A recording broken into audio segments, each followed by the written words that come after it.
Hallo und willkommen zu unserem Articycles Kanal. Ich bin's wieder, Michael, und heute werden wir mal das Rad, was wir neulich auseinandergepflückt haben, wieder ordentlich zusammenbauen, damit ihr so ein bisschen den Eindruck habt, wie das Ganze läuft, was die Jungs und Mädels in der Produktion veranstalten. Werde ich euch Step by Step zeigen, wie es läuft. Ich werde ein bisschen was dazu erzählen, soweit ich mich konzentrieren kann. Und werden wir mal sehen, ob ihr da Spaß bei habt. So, wir fangen jetzt einfach mal an. Das erste, was wir machen, wir packen einfach mal alle Kabel rein in den Rahmen, die irgendwie direkt eingebaut werden müssen. Das heißt Batterie, Licht, Display, Sensorkabel, das packen wir alles da rein. Ihr schaut zu, ich arbeite. So.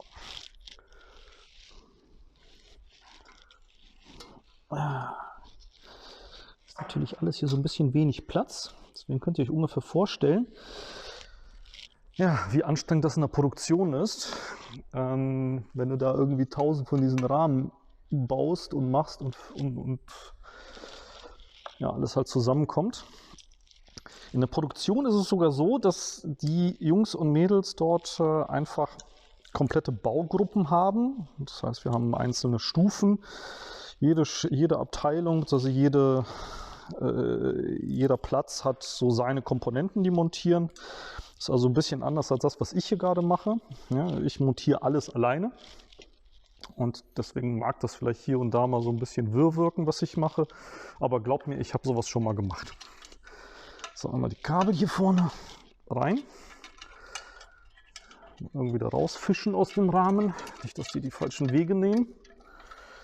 In der Produktion ist das ein bisschen simpler. Die Rahmen kommen mit so kleinen Kabeln, so Zughilfen, dass die Monteure das so ein bisschen schneller in den Rahmen bekommen, weil sonst kriegen wir die Stückzahlen nicht so hin, wie wir das gerne würden.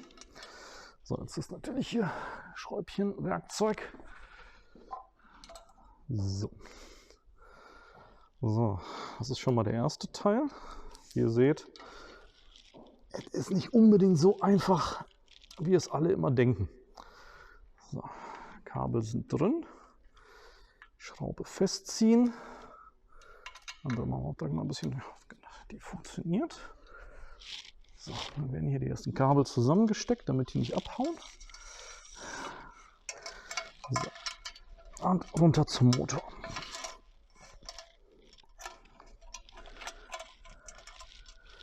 So, das Kabel geht auch runter. Das ist einmal für Licht. So, ich kann es euch hier leider nicht zeigen, aber das sieht jetzt sehr, sehr fummelig aus. Weil wir haben super wenig Platz in den Rahmen. Das soll ja alles noch schlank aussehen, schlank wirken. Ja, dass es nicht so überfrachtet aussieht. So, dann machen wir hinten den Sensor jetzt noch durch. Ja, der Sensor sorgt ja dafür, dass die Geschwindigkeit abgenommen wird. So.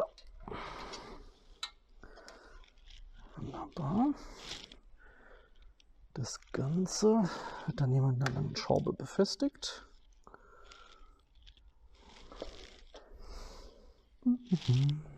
So.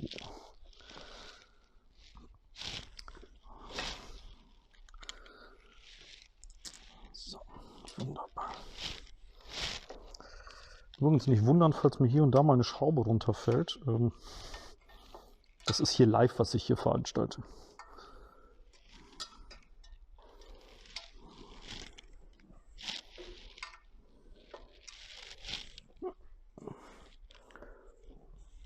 Das war doch Torx.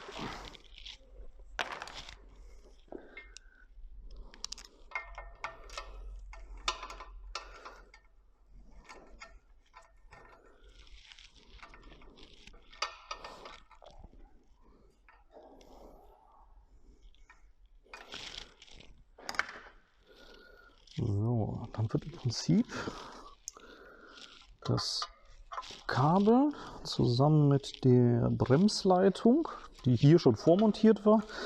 In der Produktion wird sie natürlich dann auch separat erstmal reingebaut in den Rahmen. Aber das würde jetzt im Prinzip den Zeitrahmen deutlich sprengen.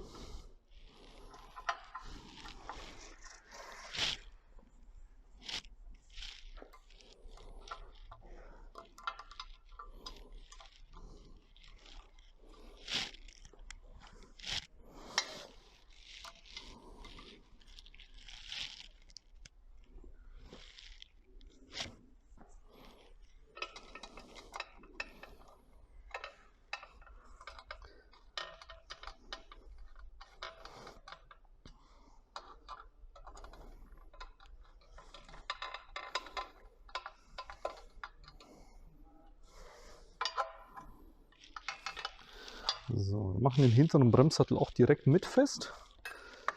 Dann haben wir im Prinzip das auch dann wieder erledigt.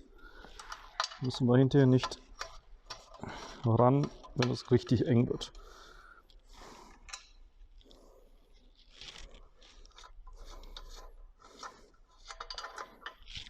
Natürlich die richtigen Schrauben nehmen.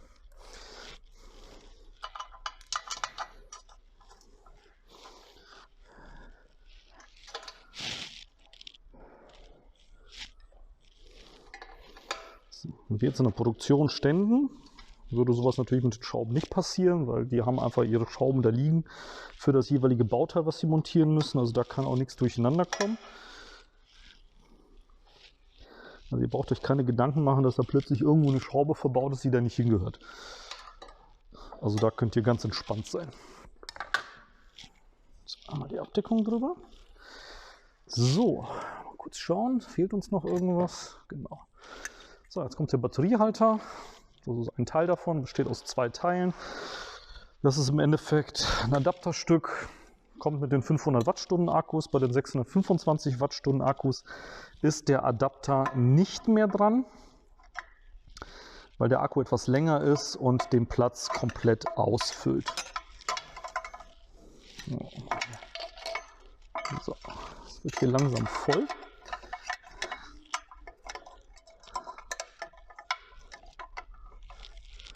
So. Wenn ich das Fahrzeug wieder zusammengebaut habe, mache ich euch ein paar Fotos, wie so ein Rahmen von innen aussieht, also damit ihr ungefähr eine Begrifflichkeit davon habt, wie viel Platz wir haben, um irgendwelche Komponenten zu montieren.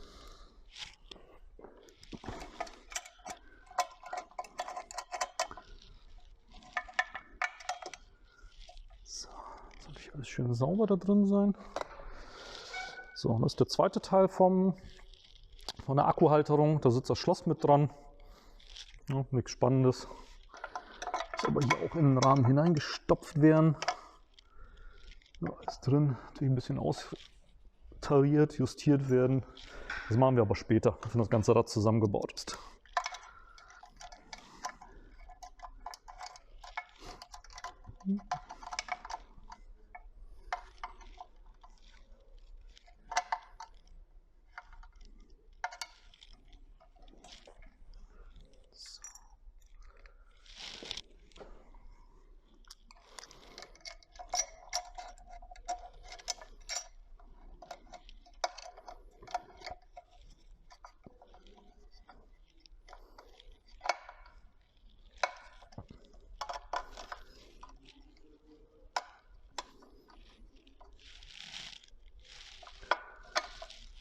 So, dann haben wir im Prinzip die Kabel schon drin. Also hier hängt alles bunt rum. Lichtkabel, Stromkabel, Motorkabel, Displaykabel, Sensorkabel. Alles, was man braucht. Oder, ja gut, man braucht ja im Prinzip alles, sonst funktioniert die ganze Kiste nicht. So, dann drehen wir mal den Rahmen. Es ist einfach viel einfacher, dort dann den Motor einzubauen. Da muss ich einfach nicht verrenken oder irgendwie auf dem Boden rumkriechen. So, senken wir das Ganze mal ab. Das Spannende an der ganzen Geschichte ist jetzt, ich bin ja nicht alleine hier. Ich habe nur so ein paar Zuschauer, die dann sich das Ganze hier mal anschauen, was ich hier für bewerkstellige. Deswegen, falls ihr irgendwas hören solltet, was nach Kunden klingt oder nach einem Kollegen, ja, wir sind hier tatsächlich in einem Store von uns. Um genau zu sein, in Dülmen. Ja, und es ist alles hier quasi live. Jetzt habe ich Quatsch gemacht. Jetzt habe ich die Kabel zu kurz gemacht. So.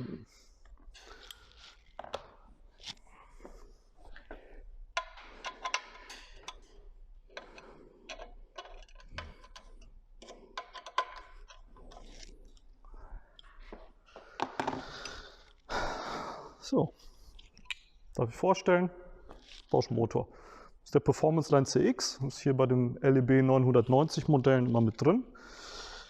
Dann müssen wir es nur noch richtig rum einbauen, die ganzen Kabel einstecken, dann kann man die Motorschrauben dran machen und dann sind wir zumindest mit der Technikgeschichte soweit fertig. So, man muss mal ein bisschen drauf achten. Die ganzen Kabel sind hier weitestgehend verpolungssicher. Das heißt, man kann sie tatsächlich nur in ein Loch hineinstecken. Ja, ein bisschen ausprobieren. So, Nummer 1.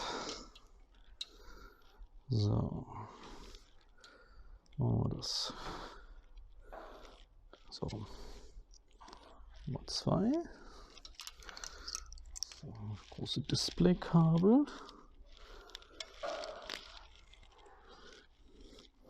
Achso, falls ihr euch mal gefragt habt, das System ist ziemlich wasserdicht. Alle Kabel haben hier so kleine Wasserdichtungen, so Lippendichtungen doppelt.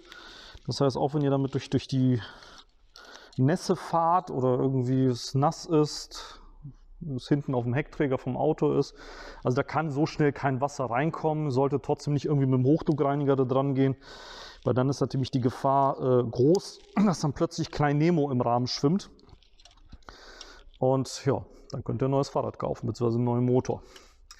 Ist alles nicht so schön, weil teuer.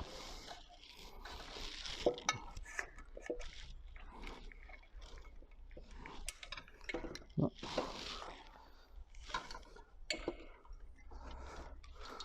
Wunderbar. So, mal hoffen, dass das hier so alles direkt in den Rahmen kommt. Passt. Moment. Ja, das ist gut. Das ist auch gut. Wunderbar. Passt, wackelt und hat Luft. So, kommen wir hier mal in die Spezialschraube rein. Also 6 Stück an der Zahl. Die halten den Motor fest. Sollten zumindest bei der Inspektion, das müsst ihr nicht zwingend zu Hause alleine machen, weil da muss man ein bisschen auch auf Anzugsmomente achten.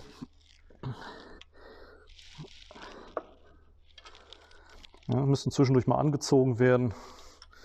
Deswegen sind auch Inspektionen bei solchen Fahrrädern immer ein wichtiges Thema. Denn sollten sich diese Schrauben lösen, habt ihr immer das Problem, dass es tierisch klackert. Und es kann zu Beschädigungen kommen. Im Endeffekt wird es auch hier wieder teuer, weil sowohl der Rahmen kann beschädigt werden, als auch der Motor selber. Und das wollen wir alle nicht. Wir wollen ja viel Spaß haben mit dem Rad. Deswegen lasst das bitte machen. Macht die ersten Inspektionen. Es lohnt sich.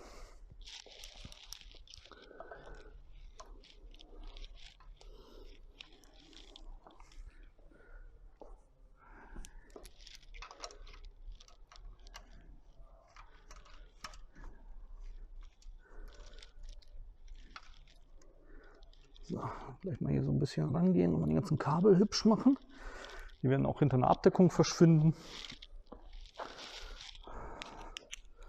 So, jetzt werden die ordentlich angezogen, die Schrauben.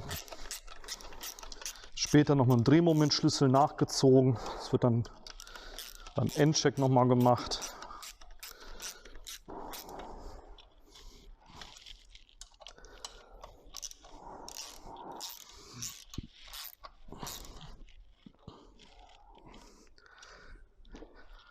Übrigens auch eine wichtige Sache, in der Produktion wird auch nicht normales Werkzeug verwendet, sondern im Regelfall hat jeder Arbeitsplatz für die Technik, die sie im Prinzip oder für das Teil, das sie halt eben einbauen müssen, halt eben auch Präzisionswerkzeuge bzw. elektrische Schrauber, die vom Drehmoment her angepasst sind an die jeweilige Schraube, die montiert werden muss, so dass auch da eine effiziente Produktion stattfinden kann und Fehler und Probleme deutlich minimiert sind.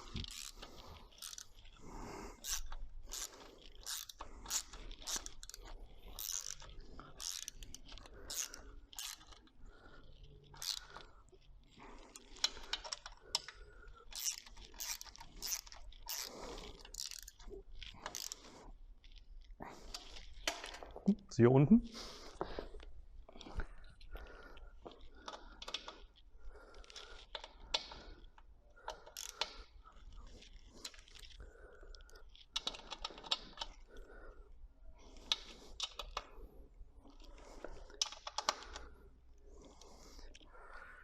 So. damit es hübsch aussieht. Jetzt bauen wir mal eine schöne Unterbodenplatte. Dann ist die ganze Geschichte auch gut geschützt, schön versteckt. Das heißt, auch wenn ihr, keine Ahnung, mal irgendwie über eine Stufe rumpelt oder das Fahrrad irgendwo gegenkommt vom Motor her, dass da erstmal nichts großartig passieren kann.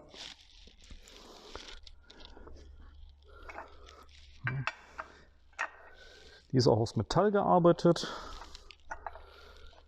Das heißt, robust genug ist sie und sieht optisch auch noch schön aus.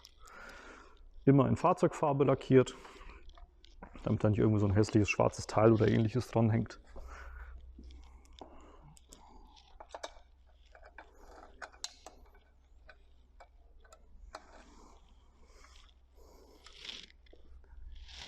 So.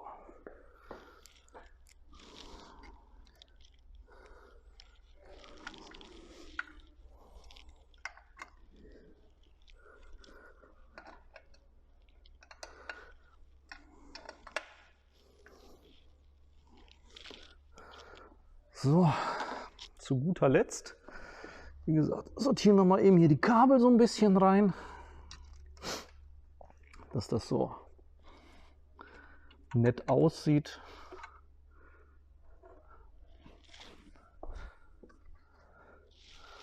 Kommt eine formschöne Abdeckung dazu, Original Bosch.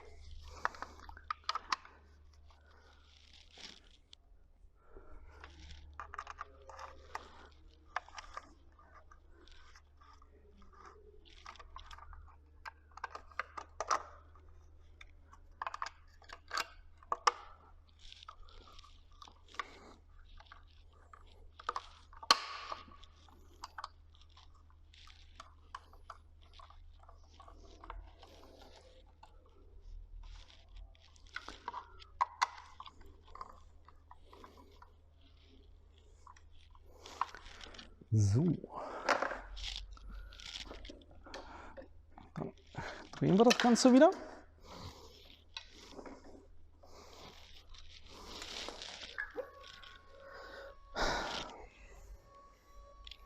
So, erster Teil ist fertig, Kabel sind alle drin, Motor ist eingebaut, Akkuhalter ist drin. Das heißt, wir machen erstmal ein kleines Päuschen und dann sehen wir uns dann beim zweiten Video, wenn wir den Lenker, Gabel einbauen. Dann erkläre ich auch noch ein bisschen was dazu und dann sehen wir uns wieder. Bis bald!